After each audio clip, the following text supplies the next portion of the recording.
ayikho information entsha oyidingayo. Akekho omunye umuntu oqeqebula kakhulu kunathi esikhona la ekusamele ukuthi umdiscover, umthole, umlalele bese kushintsha impilo yakho. Cha, as long as lokho sakwazi ungaku-implement, uyolalela koze kubuye inkomo emadlelweni kodwa nothing change, because i-implementation ibalulekile. Kodwa ingqondo ingakukreathela le illusion yokuthi kune-information ekudinga ukuthi uloku uyilalelile noma uyilalele enye entsha. Cha, akukho okunye okudingekalayo, udingeka u-act on what you know. Even lokho okwaziyo kuthiwa ku-1%, have you acted kulo 1% loyo? Umuntu ucabanga ukuthi kumele aze 100% bese acta kuwona. It doesn't work that way. And yona into esisatshwa ingqondo kakhulu leyo. Ingqondo ifuna ukwazi noku-understand. Every time ifuna i-understanding. But when it comes to implementation, saba kabi ukushintsha i-routine ejwayele.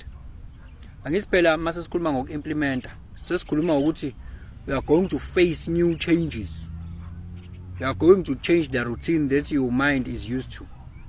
Ngalesi sikhathi ubingelelo changes akasha. Othi kungenzeka noma yini, noma inini, noma kanjani, kunoma ubani, ngoba impilo isiyona lento ucabanga ukuthi iyona. Possibilities are infinite in the universe. Your own consciousness is your own limitation. Kukude lapho esisuka khona.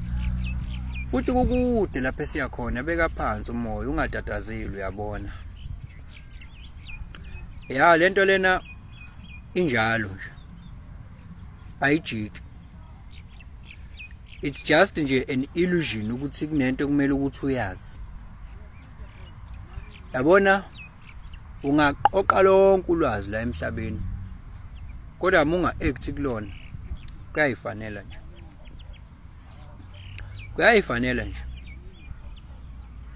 Yabona i-intention, ama-intentions, noma ake ngithi nje u-action nje owodwa, u-great nje udlula ama-intentions awu-100 onawo.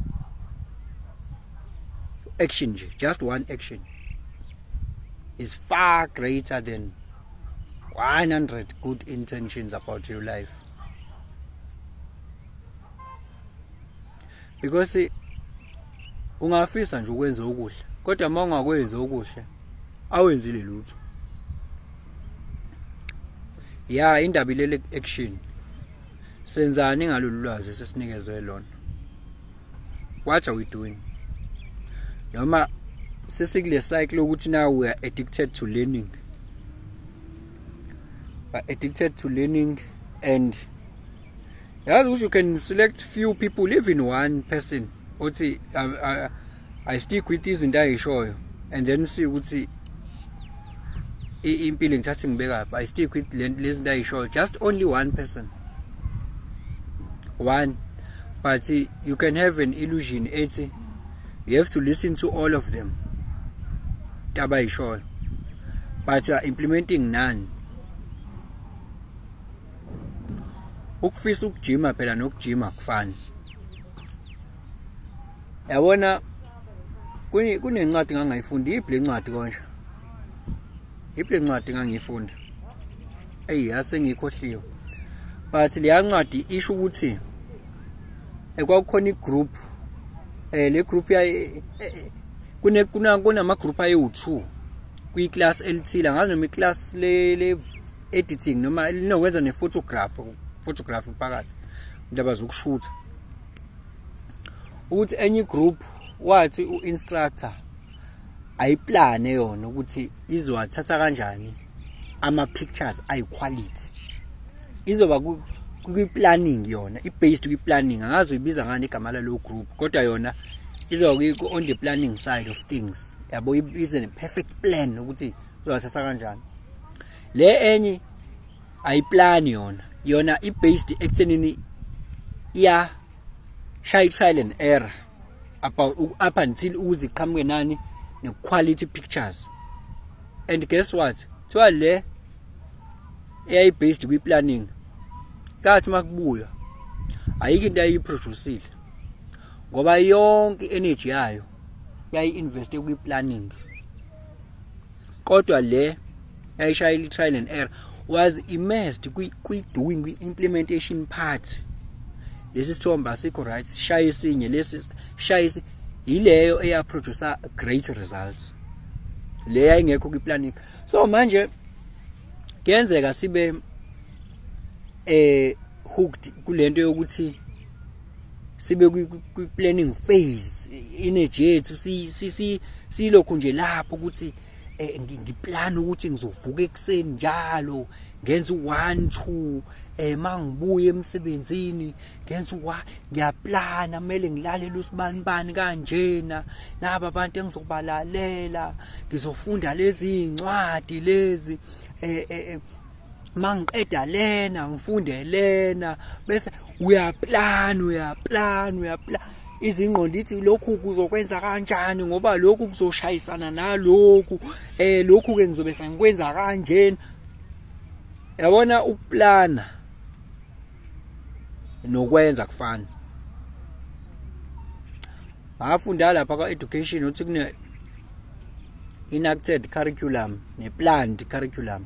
Hlezi kuzoba ne-mismatch between the two. Yabo lento uyicabangayo, thola ukuthi masuyenza ayibi ngale ndlela ocabanga ngayo, and when you thought this is the problem ozohlangana nayo mangabe sewenza, kanti masewenza it's really not a problem, you just go through nje, and lokho obukucabanga wenza kuzoba akushayisani overlapi nje kuyenze ukwenza nokuplana kufana. But it seems like sifuna ukuba ama-walking library, alalela yonke into, afunda yonke into, but mase kuthiwa implementwe-ke dololo. Ilapho-ke la kulele khona ukhiye ukubone lento yayo yama secret societies lawa yini liyanto i-protractor, bese kuba khona uG phakathi. Lento le cathi yona i-protractor bawutshela abantu be-maths, bese iba ne-square nyana, i-ruler nyana, bese kuba khona uG. That's a generative principle, yabo. Abanye bathi Genesis, but le nto ekugcineni isho ukuthi you reap what you sow. Utshaleni ke wena, generative principle. Utshaleni lokho kwenzile, action reaction, wenzeni, uplanile, so uzovunani mawuplanile, uzovuna ama-plans. Wenzile uzovunani, you become better and better. We know ukuthi perfection cannot be attained, but each moment we become better and better and better. We are becoming closer and closer and closer. Yabo? So guys, bese ngisho mina ukuthi let us do something. Yabona ke futhi uma sikhuluma ngespirit, yabona lento engiyikhulumayo, ake sikhulume kakhulu la ka spiritual domain, ukuthi what do you do ngempela la spiritual, ngoba zonke izinto la zicontroleka khona. Lezinto zifuna la ka physical ziphekwa lapha ku spiritual. Ngempela ithini plan, ithini ama actions akhona. What do we do lapha? Are we doing justice there?